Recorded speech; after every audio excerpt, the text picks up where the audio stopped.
अजीज दोस्तों, कुरान मजीद फुरकान हमीद ने नबी करीम सल्लल्लाहु ताला अलैहि वसल्लम के जो मनासब बयान फरमाए हैं, उनमें से एक मनसब हुजूर का ये बयान किया है कि वयुअल्लिमुकुमुल किताब वल हिक्मा, कि नबी पाक सल्लल्लाहु ताला अलैहि वसल्लम तुम्हें किताब की तालीम देंगे और हिकमत की तालीम देंगे। वयुअल्लिमुकुम मा लम तकूनु तअलमून, और जो जो तुम नहीं जानते वो सब मेरे हबीब तुम्हें सिखा देंगे। नबी पाक सल्लल्लाहु ताला अलैहि वसल्लम मुअल्लिम कायनात बनकर दुनिया में तशरीफ लाए। जिन जिन चीज़ों की इंसानियत को, बनी नो इंसान को, मुसलमान को हाजत और ज़रूरत थी, वो सारी चीज़ें हुजूर अलैहिस्सलाम ने सिखाई। अगर मैं दो लफ्ज़ों में बात को समेटूं तो महबूब ने वो जीने का तरीका सिखाया है जिस जीने में भी बड़ा मज़ा है, और महबूब पाक अलैहिस्सलाम ने वो जीने का तरीका सिखाया है जिस जीने के बाद मरने में भी बड़ा ही मज़ा है। हुजूर अलैहिस्सलाम की जो तालीमात हैं वो जिंदा और जावेद है। एक एक बात इंसान को ज़हनी तौर पर तवाना और फिक्री तौर पर जवान कर देती है। नबी रहमत अलैहिस्सलाम के इरशादात इतने आला हैं जो हर इंसान को, हर शख्स को शऊरे जिंदगी अता करते हैं। आप अंदाजा फरमाइए, मजदूर क्या समझता है अपने आप को? वो समझता है मैं निहायत गरीब आदमी हूँ, सुबह जाता हूँ, मुशक्कत करता हूँ, पसीने में शराबूर रहता हूँ, हाथों पे छाले पड़ जाते हैं। लेकिन अगर हुजूर अलैहिस्सलाम की तालीमात को देखा जाए तो हुजूर फरमाने लगे, सबसे बेहतरीन खाना ही वो है जो तू अपने दो हाथों की मेहनत से कमा के खाता है। नबी करीम अलैहिस्सलाम ने उसको इतनी इज्जत दी कि मजदूर को फख्र होने लगा कि मैं मजदूरी नहीं कर रहा, मैं तो बड़ा अजीम आदमी हूं। हर शख्स के बारे में जो हुजूर की तालीम, आप यकीन करें, हमारी जितनी भी जिंदगी में, हमारे जहनों में, हमारे मिजाजों में, हमारी तबीयतों में जितना भी इस्तिराब पैदा होता है, जितनी भी बेचैनी पैदा होती है, किसी जगह किसी मकाम पर अगर कोई उलझाव पैदा होता है तो उन सारे सवालों के जवाब अल्लाह के रसूल ने इरशाद फरमाए। हम चूंकि किताब व सुन्नत की तालीमात के मामले में बहुत गहरा उतरते ही नहीं, ज्यादा तवज्जो ही नहीं करते, इन हिमाक के साथ उन चीजों को लेते नहीं, वरना एक एक पहलू पर हुजूर ने तालीमात बयान फरमाई। और फिर उसके साथ साथ जो कमाल है वो ये है कि महबूब करीम ने सिर्फ किताब की तालीम नहीं दी, हिकमत भी सिखाई।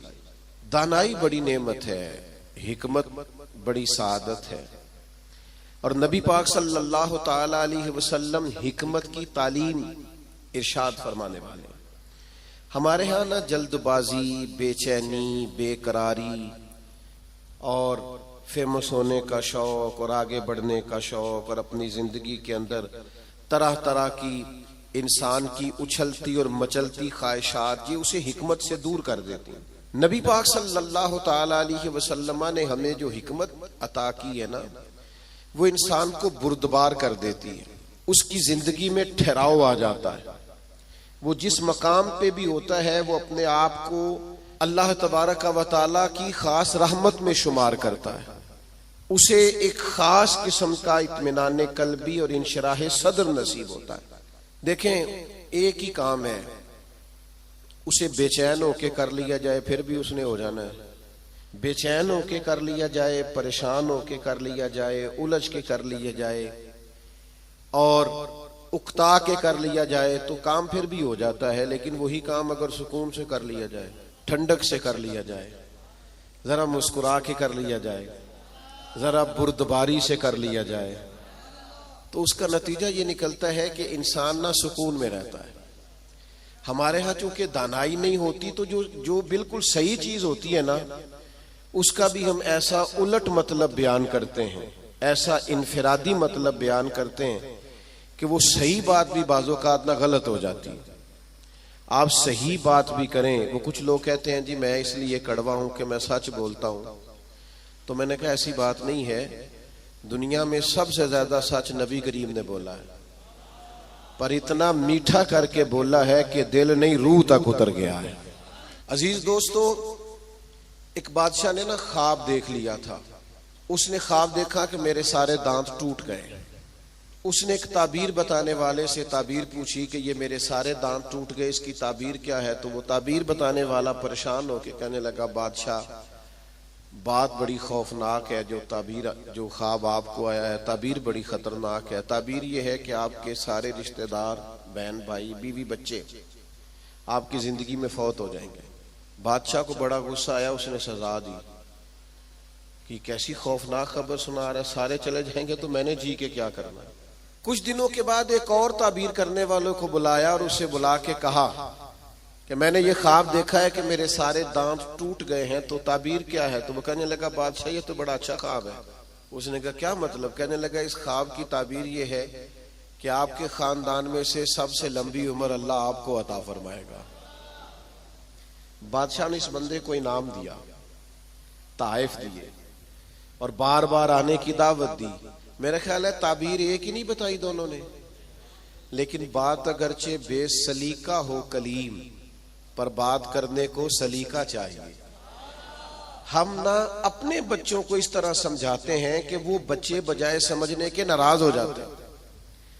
हमारा समझाने का अंदाज बाज़ोकात इल्ला माशाअल्लाह तौहीन आमेज होता है।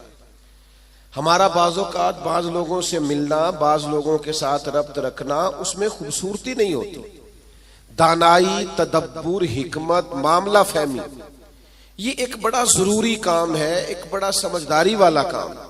नबी पाक सल्लल्लाहु ताला अलैहि वसल्लम ने हमें हिकमत सिखाई, दानाई सिखाई। पता है मसाइल कब होते हैं? जब हम उन्हें जहन पे सवार कर लेते हैं। और जब परेशानी को ज़हन पे सवार ना किया जाए, फिर परेशानी नहीं रहती, फिर बंदा आसानी से उस परेशानी से गुजर जाता है। बड़े तदब्बुर के साथ रोजमर्रा के मामलात को डील करें। मेरे पास एक दोस्त अपने बच्चे को लेके आए, हजरत इसको दम कर दें, और साथ उन्होंने कहना शुरू किया, बाकी तो इसके बहन भाई बड़े अच्छे थे, ये जिद्दी भी बहुत है और अड़ भी बड़ी जल्दी जाता है, और इसके मिजाज में तलखी भी बहुत ज्यादा है, और इसकी तबीयत के अंदर सख्ती। दो चार बातें उन्होंने की। तो मैंने कहा कि आप तो इसके वालिद हैं, अगर आप ये लबो लहजा इसके बारे में बयान करेंगे ये तो सारे खानदान से कट जाएगा। आपको तो ऐसा करना चाहिए था कि अगर आप इसे समझाते भी तो इस तरह समझाते कि इसे पता ही ना चलता मुझे कोई समझा रहा है। आप इसको जिद्दी कह रहे हैं, इसका तो ज़हन बन जाएगा, मैं तो वाकई जिद्दी हूं, तबीयत बन जाएगी, जहन उसका उलझ जाएगा। हिकमत के साथ अपने मुखालिफ को भी कभी डील करें ना। आपकी तवज्जो है मेरी बात पर? अपने मुखालिफ को भी कभी डील करे ना। हम ना बाज दुश्मनों को इतनी अहमियत देते हैं कि वो तगड़े हो जाते हैं। कुछ दुश्मन ऐसे होते हैं जिनके बारे में कुरान का हुक्म ये है कि वइज़ा खातबहुमुल जाहिलूना कालू सलामा। जब तुम्हारा जाहिलों से आमना सामना हो तो तुमने कहना है भाई तुम्हें सलाम हो। हर आदमी से उलझेंगे नहीं, हर एक से बहस नहीं करेंगे, हर एक के बारे में ये जहन नहीं बनाएंगे कि ये भी मेरा दुश्मन है, ये भी मेरा मुखालिफ। इतनी जल्दी अपने जहन के अंदर तनाव नहीं पैदा करेंगे। एक सहाबी आए हुजूर की खिदमत में, मिशकात शरीफ में हदीस मौजूद है। अर्ज किया, या रसूल अल्लाह सल्लल्लाहु ताला अलैहि वसल्लम, कुफार आपका नाम बिगाड़ के लेने लगे हैं, माज़अल्लाह सुम्मा माज़अल्लाह। वो कहते हैं अगर हमने मोहम्मद मान लिया तो मोहम्मद का माना तो वो है जिसकी तारीफ की जाए बार बार। अब वो नाम बिगाड़ के माज़अल्लाह आपको बुरा भला कहते हैं। तो वो सहाबी आए थे और उन्होंने बड़ी खौफनाक तरीके से बात सुनाई। पर पता है हुजूर ने क्या फरमाया? फरमाया पता नहीं वो किसको गालियां दे रहे हैं, पता नहीं वो किसका नाम बिगाड़ रहे हैं, मुझे तो अल्लाह ने मोहम्मद बनाया है। अपने दुश्मन को भी आप हिकमत से डील करेंगे, आप देखेंगे कि आपको उसको इतना तवाना नहीं कर देना कि वो बाद में ज्यादा बड़ा मसला बन जाए। तो दानाई, तदब्बुर, हिकमत, मामला फहमी। यानी एक शख्स ने आके हुजूर की बारगाह में अर्ज किया, मैं इस शर्त पे कलमा पढ़ूंगा कि मैं नमाजें 2 पढ़ूंगा। ये सिर्फ हुजूर का इख्तियार है कि नबी पाक किसी को इजाजत दे दें, वरना किसी और का इख्तियार नहीं है।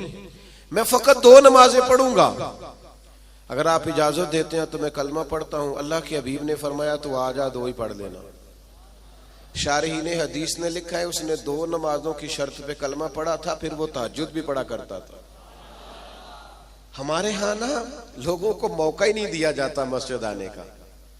ये कभी कभी कच्चे नमाजी आते हैं ना रमजान शरीफ में, तो पक्के नमाजी उन्हें घूरते हैं, कहते हैं तुसी आ गए हो फसली बटेरे, और भाई इन बच्चों को आ तो लेने दो और दुआ करो या अल्लाह मस्जिद आ गया है, अब मेहरबानी फरमा, इस पे रहमत कर, इसे पक्का नमाजी बना दो। लेकिन वो दानाई, वो खास हिकमत, वो मामला फहमी, वो हुस्न जो नबी पाक अलैहिस्सलाम ने हमें दिया है, हमें उस मामला फहमी को समझना चाहिए, हमें मौका देना चाहिए। देखिए जब सुलह हुदैबिया हुई ना, तो बाद शरायत ऐसी थी जो बड़ी मुश्किल थी सहाबा के लिए मानना। मसलन एक शर्त ये थी सुलह हुदैबिया, जब हुजूर ने कुफारे मक्का के साथ सुलह की, तो उसमें एक शर्त ये थी कि अगर कोई मुसलमान मक्के से मदीने आएगा अपने आका की इजाजत के बगैर, तो मदीने में उसे रखा नहीं जाएगा, वापस किया जाएगा। लेकिन अगर कोई मदीने से मक्का जाएगा तो मक्के वाले वापस नहीं करेंगे, यानी हम बंदा वापस करेंगे, वो वहां बंदा रख सकते हैं, लेकिन हमारा अपना भी आए तो हम उसे पनाह नहीं देंगे। अब ये शर्त बड़ी अजीब थी। हजरत उमर रदी अल्लाह ताला अन्हु परेशान हो गए, बुखारी शरीफ में मौजूद है, और जाके अर्ज की या रसूल अल्लाह सल्लल्लाहु ताला अलैहि वसल्लम, आप भी सच्चे हैं, कुरान भी सच्चा है, इस्लाम भी सच्चा है, फिर हम दब के सुलह क्यों करें? तो नबी करीम ने फरमाया उमर मैं अल्लाह का रसूल हूं, मैं वही कहता हूं जो मेरा रब हुक्म इरशाद फरमाता है। फरमाते मैं जनाबे सिद्दीक अकबर के पास भी गया कि ये अजीब बात है कि वो बंदा वापस नहीं करेंगे, हमें वापस करना पड़ेगा, तो ये हम दब के सुलह क्यों करें जब कुरान सच्चा, इस्लाम सच्चा, नबी करीम सच्चे। तो हजरत अबू बकर सिद्दीक के ईमान पे कुर्बान जाए, उन्होंने भी वही लफ्ज दोहराए, कहने लगे उमर वो अल्लाह के रसूल है, वो जो बात भी करते हैं रब करीम के हुक्म से करते हैं, लिहाजा उन्होंने जो कर दिया ठीक है। अब ये वो बज़ाहिर शर्त थी जिससे लग रहा था कि मुसलमान दब के सुलह कर रहे हैं, लेकिन आपको पता है सबसे ज्यादा फायदा इस्लाम को इस शर्त ने दिया। वो जो मुजाहिदीन इस्लाम मक्का मुकरमा से हिजरत करके मदीना तैयब आते, उन्हें पता था कि हुजूर अलैहिस्सलाम हमें नहीं रखेंगे। हजरत अबुल बसीर रदी अल्लाह ताला अन्हु और इस तरह के कुछ और सहाबा, ये जब मदीना तैयबा आए और हुजूर ने वापस किया, तो इन्होंने एक तीसरे मकाम पे डेरा लगाया। वहां सारे मुजाहिदीन आहिस्ता आहिस्ता इकट्ठे होने लगे। उसका नतीजा ये निकला कि काफिर जब भी वहां से गुजरते उन्हें तकलीफ का सामना करना पड़ता, तो जिस शर्त पर वो बड़े डटे हुए थे ना कि हमने मनवा लिया है, सबसे पहले कुफारे मक्का इकट्ठे होके आए कि मेहरबानी करें इस शर्त को तो खत्म करें, आप अपने लोगों को बुलाएं मदीना मुनव्वरा। तो तदब्बुर, दानाई, मामला फहमी, हम ना आहिस्ता आहिस्ता बड़े जल्दबाज हो गए हैं, तबीयतों में बेचैनी, बेकरारी, एक बात ना हमारी मानी जाए हम परेशान हो जाते हैं, जरा बराबर हमारी तबीयत के मुखालिफ कोई शख्स बात कर दे हम डिस्टर्ब हो जाते हैं, हमारा माहौल इस कदर ज्यादा पेचीदा हो जाता है ज़हनी कि जो बड़े बड़े बासलाहियत लोग हैं, बड़े बड़े बाशऊर लोग, वो भी हकीम ना होने की वजह से, दाना ना होने की वजह से अपनी सलाहियतों से कोई फायदा नहीं उठा सकते। मेरे नौजवान दोस्तों, मेरे बुजुर्गों, अपनी जिंदगी में कमाल बुर्दबारी पैदा करें, कमाल हौसला पैदा करें, तबीयत के अंदर ठहराव लाए। आप महसूस करेंगे कि बहुत सारे बिगड़े हुए काम संवरने लगे। आप कितनी भी जल्दबाजी कर लें, जब तक अल्लाह का हुक्म नहीं होना काम दुरुस्त, आप डॉक्टर के पास दवाई लेने जाते हैं, आपके मर्ज की तशखीस होने के बाद डॉक्टर साहब नुस्खा लिखते हैं, कहते हैं ये एक पत्ता गोलियों का ले लो, एक सुबह खाना, एक दोपहर खाना, एक शाम खाना, और ये सिरप ले जाओ, एक चम्मच सुबह इस्तेमाल करना, एक शाम करना। तो अगर कुछ शख्स कहे मुझे जल्दी है ठीक होने की, मैंने सारी गोलियां इकट्ठी खानी है, वो कहे मुझसे इंतजार नहीं होता, मैंने सारा सिरप इकट्ठा ही पीना है, ठीक होगा कि ज्यादा बीमार हो जाएगा? वो गोलियां, वो दवाई है शिफा के लिए, लेकिन अगर आप उस दानाई के तरीके के मुताबिक इस्तेमाल नहीं ना करेंगे जो इस्तेमाल करने का तरीका है, तो उसका असर गलत होने लगेगा। हमारे मिजाज का जो उलझाव होता है और तबीयत की जो जल्दबाजी होती है, और ये जो बार बार जिन लोगों को गुस्सा आता है और जो बार बार जबर में आ जाते हैं, बार बार ठंडे हो जाते हैं, ताने शाने कभी मिल जाए तो सुन लेने चाहिए, क्या हर्ज है? तानों का भी तो मजा है ना, ये मजा लें, ये सुरूर हासिल करें। मैं कॉलेज में पढ़ता था तो जो मेरा दोस्त सबसे ज्यादा मुझे तंग करता था ना, मौलवी कह कह के सबसे ज्यादा, फिर एक दिन उसी का मुझे फोन आया कि यार किधरे मिल तेरे ना तस्वीर खिंचानी, इंज भी सज्जन वाह वाह ते उंज भी सज्जन वाह वाह। तो एक दोस्त मुझे कहने लगे मैंने मिलाद की झंडियां और लाइटें लगाई हैं तो मुझे 2 बंदे बड़े ताने देते हैं। मैं क्या बस 2 यानी हुजूर के नाम पे ताना खाना, और 2 से ही परेशान हो गया, ये 200 भी हो तो इसका मजा लेना चाहिए। जेकर यार दे नाम दा मिले मेणा, उन्हों झोली पा लीए पुंजे सुटिए ना, तो जेकर यार दे नाम दी मिले सूली, फिर झूठा झूठ लीए पिछाटिए ना। अगर कभी ये ताना मिलता है तो इसका मजा ले, आप इस खूबसूरती को एंजॉय करें।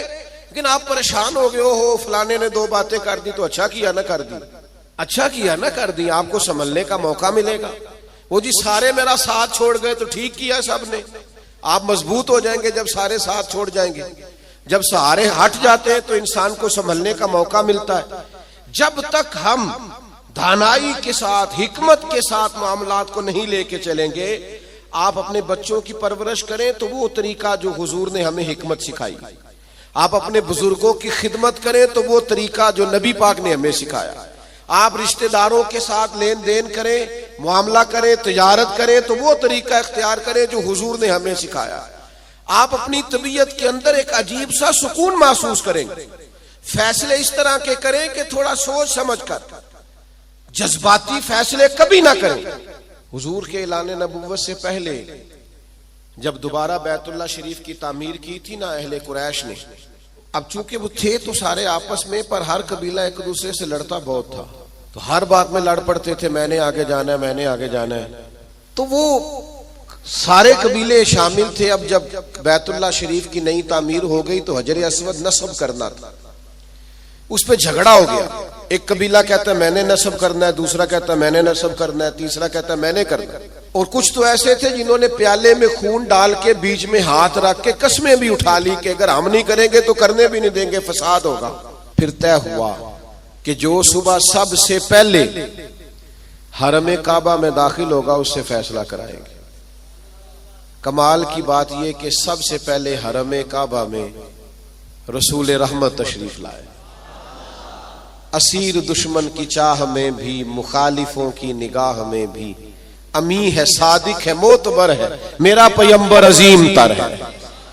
उन्होंने कहा ये तो सादिक और अमीन आ गए। उन्होंने कहा जी ये हमारा फैसला कर दें कि हजर अस्वद किस कबीले ने नस्ब करना है। तो नबी करीम अलैहिस्सलाम ने फरमाया कर देते हैं ना। सरकार ने चादर बिछाई, हजर अस्वद उसमें रखा, फरमाया सारे कबीले एक एक कोना पकड़ लो। वो सब ने एक एक कोना पकड़ लिया। जब हजर अस्वद के करीब गए तो महबूब ने वहां से उठा के हजर अस्वद वाली जगह पे रखा।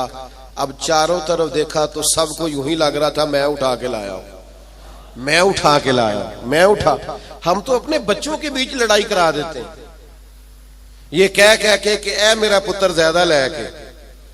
हम तो अपने घर के अंदर फसाद, नाराज ना आइएगा मुझसे, हम फसाद डलवा देते हैं। ये बंदा ठीक है, ओ खुदा के बंदे सारे बेटे, सारी औलाद ही बराबर की। किसी ने पैसे ज्यादा कमा लिए, किसी ने कम कमा लिए, लेकिन अपना घर ना तबाह करें। आप दानाई के साथ, हिकमत के साथ, तदब्बुर। मैं छुट्टी का दिन था, मदरसे की सीढ़ियां चढ़ के अंदर दाखिल हुआ तो बच्चे आपस में खेल रहे थे और हल्की फुल्की शरारतें भी कर रहे थे। मुझे बड़ा जरूरी काम था पर मैं उन्हीं पैरों पे वापस आ गया। तो मुझे पूछने लगे कि जनाब आप गए नहीं। मैंने कहा बच्चे खेल रहे थे। अब मेरी तरफ देखते तो उनका खेल खराब हो जाता। तो भाई अब वो बेचारे हफ्ता भर पढ़ते हैं तो उन्हें कुछ खेलना भी तो है ना। तो आप थोड़ा मौका दें। हर मामले में, हर जगह जज्बातियत का शिकार हो जाना, उलझ जाना, गुस्सा करना, हुजूर अलैहिस्सलाम ने उसे पहलवान कहा है जो अपने आप पे कंट्रोल रखे। फरमाया वो पहलवान है जिसे अपने गुस्से पर कंट्रोल, अपने आप को संभाले सारा कुछ ठीक हो जाएगा। अपने जज्बात को संभाले सारा कुछ ठीक हो जाएगा। यानी आप बिला वजह किसी के बारे में कह रहे हैं कि वो बड़ा हो गया है, वो अब मशहूर हो गया है, वो अब आगे निकल गया है, वो मेरी बात नहीं सुनता, ऐसा नहीं है। कुछ तो मजबूरियां रही होंगी, यूं ही कोई बेवफा नहीं होता। आप थोड़ा सा ना मौका दें, आप चीजों को समझें और थोड़ा ना अपने ऊपर तवज्जो दें कि मैंने अपने आप को कंट्रोल में रखना है, मैंने अपने आप को समझाना है। बड़े बड़े महंगे महंगे होटलों में लोग जाते हैं और दूसरों को जाता देखकर परेशान भी होते हैं। मुझसे एक दोस्त ने पूछा, आपने बड़ी जगह देखी, मजा कहाँ आया? मैंने कहा वो जब अम्मा नहीं आंडी पकाती थी और कहती थी कि खाना लेके आया नहीं जाता, ये बैठने के लिए कुछ चीज ले ले और यहाँ मेरे करीब ही आ जा। और फिर वो सालन देती दफा ये भी कहती थी, इक्को बारी मिलना ही दोबारा ना मंगी। वो जो लुत्फ है वो दुनिया के किसी 5 स्टार होटल में मुयस्सर आता। आप जिस हाल में हैं उसमें राजी रहें, अपने कल्चर से, अपनी तहजीब से, अपने आप से प्यार करें। भाई जिसको अल्लाह, वो जी मेरा कोई रिश्तेदार नहीं, जिसको अल्लाह ने तेरा चाचा बनाया तू कैसे इनकार करता है? जिसको अल्लाह ने तेरा मामू बनाया तू कैसे इनकार करता है? जिस खानदान को अल्लाह ने तेरा खानदान बनाया, रब ने बनाया, ये तेरी मर्जी। अल्लाह ने जहां जहां पैदा किया, उलझे नहीं, परेशान ना हो, अपने आप को तकलीफ में ना डालें, बड़ी समझदारी के साथ। पता है आपको, लोग जब लोगों को परेशान करते हैं तो परेशान कर देते हैं, चढ़ा चढ़ा के पागल कर देते हैं। वो लिखा है शेख ने कि एक ताजर की दुकान बड़ी अच्छी चलती थी, तो बाकी ताजरों ने सोचा कि इसे किसी तरीके से बेवकूफ कर दिया जाए, माज़अल्लाह अस्तगफिरुल्लाह, साजिश की। वो सुबह सुबह जब दुकान खोलने के लिए आया तो उसने सफेद इमामा पहना हुआ था और उसने नीले रंग का सूट पहना हुआ था।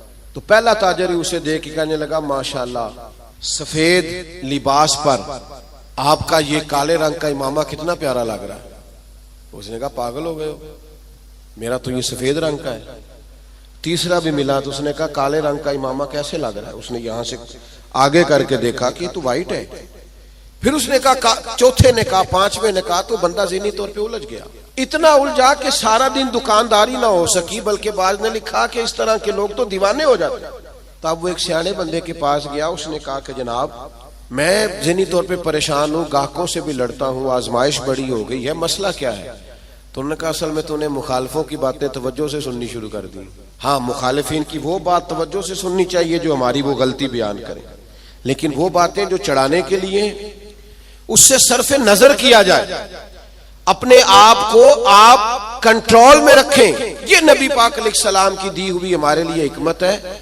मैं दोस्तों से कहा करता हूं, मिलाद आए ना तो मिलाद में महब हो के मिलाद मनाया करो। आपके ज़ौक शौक का बड़ा असर होना है दूसरों पर। अब सारी जिंदगी दलीलें पूछते रहना है मिलाद की, उम्र गुजर गई, अब तो तय है सारी चीजें, अब तो सिर्फ ज़ौक की जरूरत है। कौन कितने प्यार से करता है, कितने शौक से करता है, उस शौक की आदत तो दानाई हिकमत जो नबी करीम ने हमें अता की है, उस हिकमत को समझें। बहुत ज्यादा मामला फहमी के साथ चीजों को लेके चले। जब नबी पाक अलैहिस्सलाम ने मक्का मुकरमा पर हमला फरमाया, फतह मक्का हुआ, तो हजरत साद इब्ने उबादा रदी अल्लाह ताला अन्हु के पास झंडा था, अलम बरदार थे हजरत साद बिन उबादा, जिसके पास झंडा होता था वो सबसे आगे होता था। तो हजरत साद इब्ने उबादा सबसे आगे थे और कायद थे। उन्होंने कोई एक ऐसी बात कर दी जो पॉलिसी के खिलाफ थी, तो बाज लोगों ने एहतजाज किया कि इनसे झंडा ले लिया जाए। अब उनकी कोई ऐसी बड़ी गलती भी नहीं थी, बल्कि गलती नहीं थी सिरे से, झंडा उनसे वापस लेना पड़ गया। लेकिन बंदे बड़े हसास थे, दीन के लिए उनकी खिदमात बहुत ज्यादा थी, उनकी जिंदगी के अंदर ये खूबसूरती थी कि हमेशा वफादार रहे वो। उनसे झंडा वापस लेना है। सहाबा ने अर्ज की, या रसूलल्लाह अब क्या करेंगे, बंदा भी बड़ा हसास है और मौका ऐसा आ गया है। तो नबी करीम ने फरमाया, ले लेंगे झंडा, कुछ भी नहीं होता। या रसूलल्लाह एक शख्स को मनसब से हटाना है तो परेशान तो होगा ना। फरमाया, कुछ भी नहीं होगा। अब लोगों ने देखा रसूल पाक की कमाल हिकमत को, अब लोगों ने देखा वो मिलाद वाले महबूब की दानाई, वो तदब्बुर, वो कमाल, वो फिरासत, वो हिल्म, वो बुर्दबारी, वो चीजों को पूरी गहराई से लेना। नबी करीम ने हजरत साद इब्ने उबादा को बुलाया और बुला के फरमाया, भी मेरा इरादा बन के आपसे झंडा ले लिया जाए। तो अर्ज की, या रसूल अल्लाह सल्लल्लाहु अलैहि वसल्लम जैसे हुक्म, लेकिन साथ ही हुजूर फरमाने लगे, बना इरादा ये है कि आपसे ले लिया जाए और आपके बेटे को दे दिया जाए। दुनिया में बाप सबसे ज्यादा तब राजी होता है जब वो समझता है मेरा बेटा बराबर का हो गया है, अब मेरी सीट पे बैठ। जिस बात से उन्होंने नाराज होना था उसी बात से वो सबसे ज्यादा राजी हो गए। या रसूलल्लाह मेरे बेटे को मिलेगा। तो मेरे अजीज, मामला फहमी, तदब्बुर, हिकमत ये नबी करीम ने हमें सिखाई है। आप अपने दोस्तों के दरमियान, अपने घर के दरमियान, अपने माहौल के बीच इस तरह के दाना हो जाएं कि कभी भी आप मायूसी ना फैलने दें। कोई कमजोर हो रहा है, कोई उलझ रहा है, कोई गुर्बत से, बीमारी से, आजमाइश से परेशान है, तो आप इस कदर दानाई का मुजाहिरा करें कि लोगों को सुकून नसीब होना शुरू हो जाए। लोग वहां से निकलना, हमारे बुजुर्ग फरमाया करते कि अगर तुमसे कुछ तलख बोलता है ना तो ये ना कहा करो मुतकब्बिर बहुत है, कहा करो हो सकता है बेचारा बड़ा परेशान हो सकता है बीमार हो सकता है कहीं कमजोरी आ गई। जब तक आप दानाई के साथ चीजों को नहीं लेते, हिकमत के साथ आप मामलात को नहीं देखते, उतनी देर तक चीजें बेहतर नहीं हो सकती। आप इस दानाई के साथ चलेंगे, तदब्बुर के साथ चलेंगे, हिकमत के साथ चलेंगे, तो आप महसूस करेंगे आपने। आप देखिए ना, कौन सा जुल्म है जो मक्का मुकरमा में सहाबा किराम पर नहीं हुआ। उनके वजूद पर गरम पत्थर रखे गए, उनको दुर्रों से मारा गया, और जो गुलाम थे उन पर तो सख्तियां और भी ज्यादा थी। लेकिन आपको पता है ये नबी पाक अलैहिस्सलाम की हिकमत का कमाल है कि हुजूर ने एक मिनट के लिए भी किसी को मायूस नहीं होने दिया। हुजूर ने हर मौके पर उनके दिल को तसल्ली दी, राहत दी, उन्हें परेशान नहीं होने दिया, बल्कि वो उस तकलीफ को सहते थे तो उन्हें लुत्फ आता था। इसलिए कि वो फजाइल जो अल्लाह के रास्ते में तकलीफ बर्दाश्त करने के हुजूर ने बयान किए थे, वो अच्छी तरह से इंशराह सदर थे, उनको जान गए थे। हमारी बेचैनियां, हमारा उलझाओ, बात बात पे झगड़ा करना, वो हमारा मुखालिफ एक बात करके चुप कर जाता है, हम सारा वक्त उसे जवाब देने में जाया कर देते हैं। ओ खुदा के बंदे, और बड़े बड़े लंबे चौड़े काम है करने वाले, बड़ी बड़ी ड्यूटियां सर अंजाम देनी है, मुआशरे में बड़ा इनकलाब बर्पा करना है। हजरत सदरुल शरिया रहमतुल्लाह अलैह का कौल मुझे एक जगह मिला। वो जब अपने शागिर्दों को पढ़ाने के लिए बिठाते थे ना मसनद तदरीस पर, तो फरमाते थे बेटा जब तुम घर से नाराज आओ तो क्लास में पढ़ाने के लिए ना बैठना, पहले जरा अपना मूड फ्रेश कर लेना, तबीयत को ताजा कर लेना, फिर तालिब इल्मों को पढ़ाना। ये ना हो गुस्सा किसी और का हो और निकल किसी और पे जाए। ये बुजुर्गों की दानाइयां, उनकी मामला फहमी, उनका तदब्बुर, और फिर ये हिकमत आगे आई। जब हज़रत सिद्दीक़ अकबर रज़ी अल्लाह तआला अन्हु को नबी पाक के विसाल के बाद कहा गया ना कि आप ये लश्कर रवाना ना करें अभी मुसलमा कज़्ज़ाब के खिलाफ, हालात को दुरुस्त हो लेने दें, तो हज़रत सिद्दीक़ अकबर की आप दानाई देखिए। फरमाया जिस लश्कर को हुजूर ने रवाना किया वो हर सूरत जाएगा। जब इतना बड़ा लश्कर निकला ना मदीना मुनव्वरा से हुजूर के विसाल के बाद, तो वो जो आंखें खोल रहे थे ना कि पता नहीं क्या हो जाएगा, उनको ये भी बात उन पर बड़ा असर उसने डाला कि अगर इतने लोग बाहर निकल गए हैं तो पता नहीं कितनी फौज बाकी मौजूद है। वो उनको एहसास पैदा हुआ। आपकी कमाले दानाई, फहम व फिरासत, उसने हालात बदल के रख दिए। तो नबी पाक ने हमें इल्म सिखाया, हुजूर ने हमें हिकमत सिखाई। नबी पाक सल्लल्लाहु ताला अलैहि वसल्लम ने जिंदगी में ठहराव लाने के हमें तरीके बतलाए। नबी पाक अलैहिस्सलाम ने हमें बुर्दबार किया, लेकिन हम इस कदर ज्यादा आजमाइश का शिकार है। आप यकीन करें, बाज लोग बोल रहे होते हैं, सवाल कर रहे होते हैं, गुस्से का इजहार कर रहे होते हैं, तो दिल करता है उनसे कहा जाए कि ये आपकी शख्सियत से मैच नहीं कर रहा, आपकी जो अल्लाह ताला ने अजमत बनाई है उसके साथ ये चीज मैच नहीं हो रही। हम जब तक मामला फहम नहीं होते, जब तक समझदार नहीं होते, हमारे पास तालीम हो, हुनर हो, हम कर कुछ नहीं सकेंगे। आप जरा चीजों को लें, जरा थोड़ा सा उनको मौका दें।